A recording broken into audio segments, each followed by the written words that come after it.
Keberhasilan dari sebuah bisnis itu sangat ditentukan oleh owner bisnisnya. Jadi kalau misalnya kalian lihat sebuah bisnis gitu-gitu aja dalam 10 tahun, ada kemungkinan itu karena ownernya gitu-gitu aja. Dan kalau misalnya kalian lihat sebuah bisnis dalam 10 tahun bisa bertumbuh puluhan kali lipat, itu juga karena ownernya. Jadi owner bisnis ini punya peran yang sangat penting. Nah, di sini saya akan ngomongin 3 hal penting yang harus diingat oleh seorang pebisnis yang mau bisnisnya bertumbuh. Yang pertama adalah tidak terjebak dalam operasional. Nah, ini penting banget ya. Ini memang mudah untuk diucapkan tapi susah untuk diimplementasikan. Jadi, sebagai owner, awal-awal kita memulai bisnis, nggak masalah kita terlibat dalam operasional. Misalnya bisnisnya kamu itu adalah online shop. Kamu impor baju dari luar negeri dan kamu jual di online. Kamu cari suppliernya, kamu cari pabrik yang bikin packagingnya, kamu desain dari sisi logonya, semuanya kamu kerjakan sendiri nggak masalah di awal, karena masih meraba-raba. Tapi sejalan dengan waktu, ketika sudah ada profit dari bisnisnya, kamu harus sudah mulai mendelegasikan tugasnya kamu. Sampai di titik di mana semua operasional bisa berjalan tanpa kamu. Nah, ini memang nggak mudah untuk diimplementasikan karena banyak sekali owner bisnis yang merasa kalau orang lain yang menggantikan, kualitasnya tidak sama seperti yang dia lakukan. Misalnya yang punya restoran bakmi, dia masak bakminya nih. Setiap kali ada customer datang, dia yang masak bakminya. Dia nggak mau karyawan yang masak bakminya karena rasanya beda. Nah, ini kan problemnya sebenarnya di SOP-nya aja. Racikannya seperti apa, cara masaknya seperti apa. Kalau misalnya SOP-nya benar, tentu bisa menghasilkan masakan yang sama.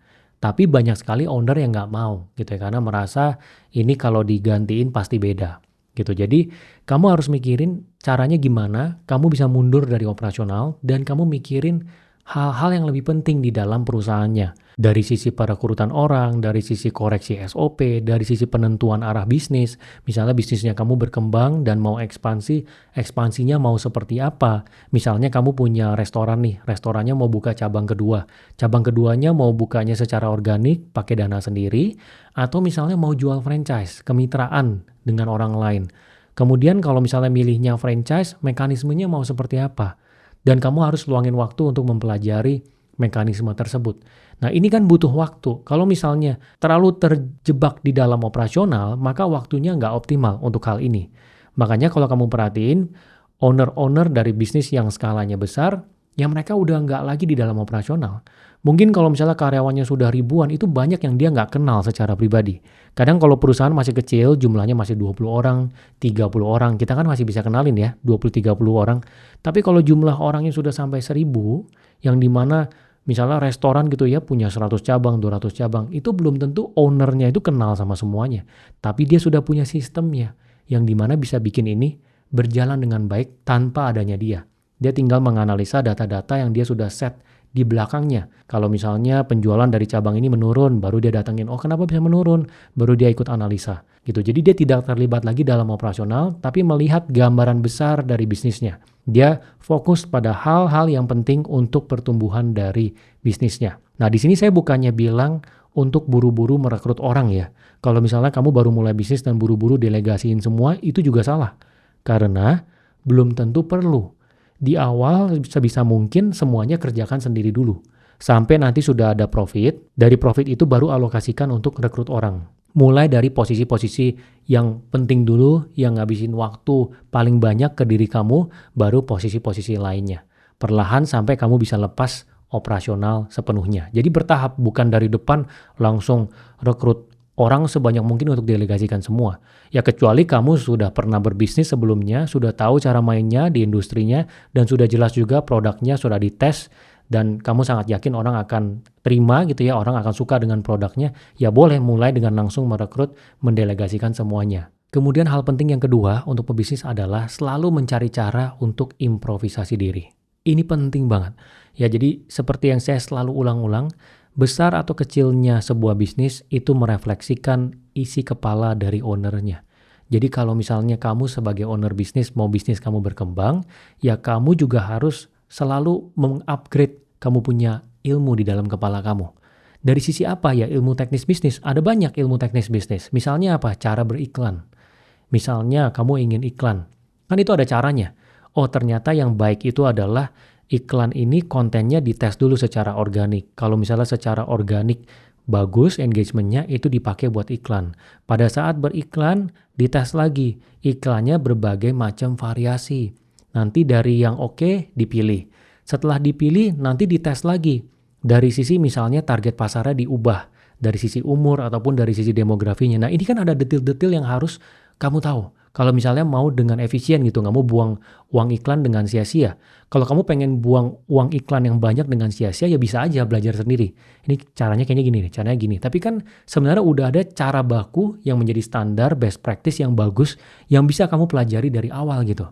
Oh, caranya tuh begini, begini, begini yang bisa kamu ikuti langsung. Jadi kamu bisa ngirit dan nggak buang-buang uang. Nah, ini baru satu ilmu teknis bisnis yang penting. Misalnya lagi seperti branding. Gimana caranya branding? Misalnya kamu mulai masih seadanya, perlahan kamu baru pelajarin, oh positioning kamu punya brand itu seperti ini. Pewarnanya itu seperti ini, warnanya itu artinya ini. Dan lagi misalnya seperti cara buat konten. Ini juga ilmu teknis. Oh, hook itu apa? Terus kalau misalnya bikin konten itu secara musik itu pemilihannya gimana? Pilih yang trending yang gimana? Nah, itu semua adalah hal teknis yang dibutuhkan di lapangan ketika dieksekusi.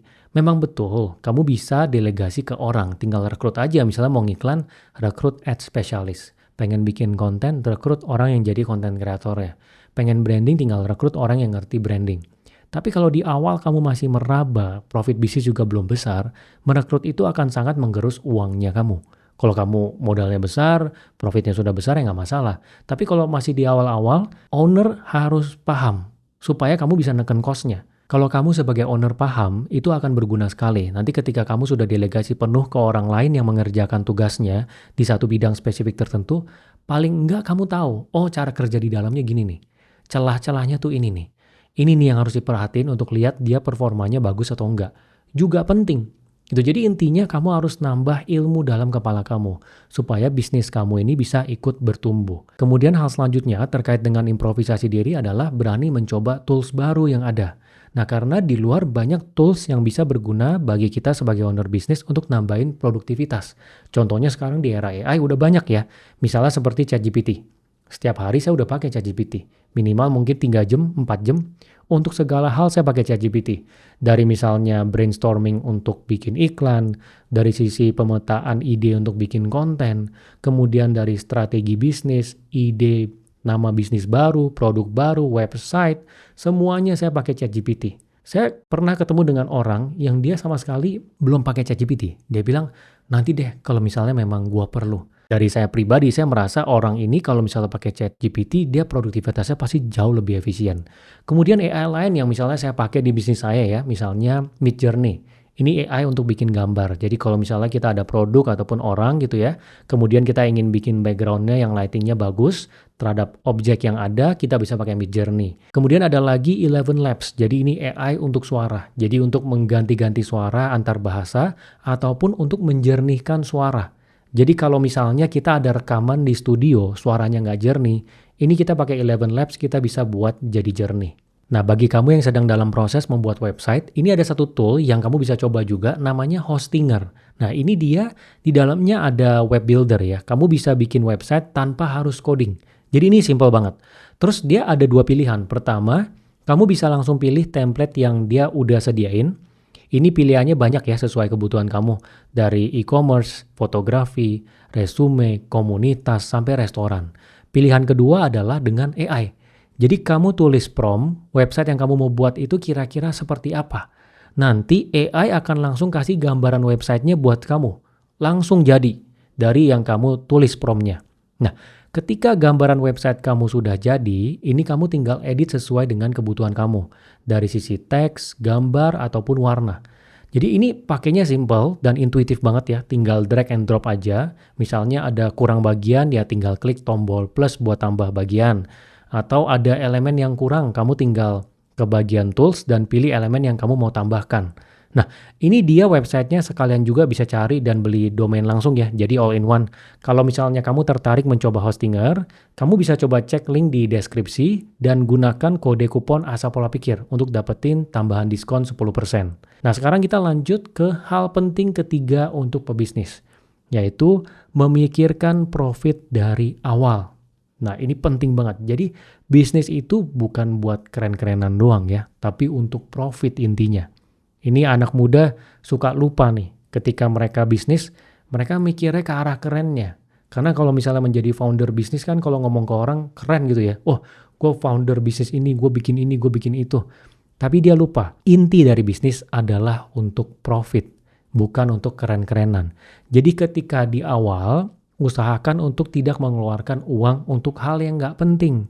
Contohnya apa? Misalnya seragam kantor. Wah, baru bikin startup nih, langsung beli baju kantor. Ditulis nama startupnya di bajunya gitu ya, brandnya ditulis. Terus langsung semua karyawan 10 orang semuanya pakai itu. Itu kan habisin duit. Contoh lagi misalnya apa? Misalnya laptop baru. Semua karyawan dikasih laptop baru. Padahal pakai laptop yang bekas aja dengan spek yang lebih rendah, harganya jauh lebih murah udah cukup. Nggak penting gitu. Contoh lagi apa? Misalnya sewa kantor. Kantornya langsung sewa di tempat yang mahal. Padahal mungkin WFH semua di rumah dulu masih bisa. Atau pakai rumah sendiri dulu di ruang yang ada masih bisa. Gitu. Jadi di awal jangan terlalu fokus di keren-kerenannya. Tapi fokuslah di profitnya. Jadi di awal kamu tuh udah nyadar kalau ini biaya yang dikeluarkan adalah untuk hal-hal yang penting yang memang berkontribusi ke jalannya bisnisnya. Kemudian yang selanjutnya terkait dengan ini adalah menurunkan cost. Jadi semua biaya berjalan itu pasti bisa diturunin kalau kamu benar-benar pikirin. Jadi kamu harus alokasiin waktu, liatin biayanya, benar-benar pikirin gimana caranya untuk turunin biaya itu. Contohnya apa? Misalnya listrik ruko. Ruko jam 6 sore semua karyawan udah pulang. Tapi lampunya dari jam 6 sore sampai besok pagi jam 9 ketika karyawan datang itu masih nyala. Nah itu bisa dimatiin. Itu kan irit cost. Nah banyak hal-hal kecil yang kamu kalau perhatiin itu sebenarnya masih bisa ditekan. Ya lumayan, kecil-kecil itu kalau dikumpulin pasti jadi besar juga. Jadi kamu harus benar-benar teliti liatin satu-satu. Contohnya lagi misalnya bahan baku dari yang udah ada kamu cari lagi supplier baru yang bisa kasih kualitas yang sama tapi harganya lebih murah. Atau misalnya nego dengan supplier yang udah ada untuk ngambil volume yang lebih besar tapi biayanya lebih murah. Jadi secara HPP bisa ditekan. Intinya adalah menurunkan cost. Nah kemudian selanjutnya yang penting juga adalah menghitung kapan balik modal. Jadi dari awal memulai bisnis kamu sudah harus hitung dengan realistis balik modalnya berapa lama. Ya bisnis itu intinya adalah balik modal dan untung. Harus tahu kamu buat proyeksi secara optimis seperti apa. Secara pesimis seperti apa? Misalnya mau bikin restoran. Oke, secara rata-rata 1 tahun kira-kira dapat profit itu 300 juta. Terus kamu hitung dari sisi modal, butuhnya 1M, berarti 3 tahun balik modal. Menurut kamu sendiri wajar nggak? Misalnya kamu lihat secara industri 2 tahun rata-rata balik modal. Berarti kamu tekan lagi modalnya. Misalnya tadi kan 1 tahun profit 300 juta. Kalau 2 tahun 600 juta, berarti modalnya tekan sampai 600 juta. Nah kalau kamu sudah memikirkan ini dari awal ya, membuat proyeksinya secara realistis terus adjust dari sisi modalnya, kamu akan lebih besar kemungkinannya untuk balik modal dan profit di bisnis yang kamu jalankan. Nah jadi itu kira-kira adalah 3 hal yang menurut saya penting untuk diingat oleh semua pebisnis. Yang pertama adalah tidak terjebak dalam operasional supaya bisa memikirkan hal yang penting dalam pertumbuhan bisnis. Kemudian yang kedua adalah selalu cari cara untuk improvisasi diri dan juga mendorong diri untuk mencoba tools yang baru yang bisa meningkatkan produktivitas bisnis ataupun pribadi. Kemudian yang ketiga adalah memikirkan profit dari awal. Ingat ya, di sini kamu selain mendengarkan, kalau bisa dicatat, kemudian diimplementasikan. Kalau misalnya dicatat doang juga nggak ada gunanya. Ya perubahan itu hanya terjadi ketika kamu implementasikan. Semoga berguna ya.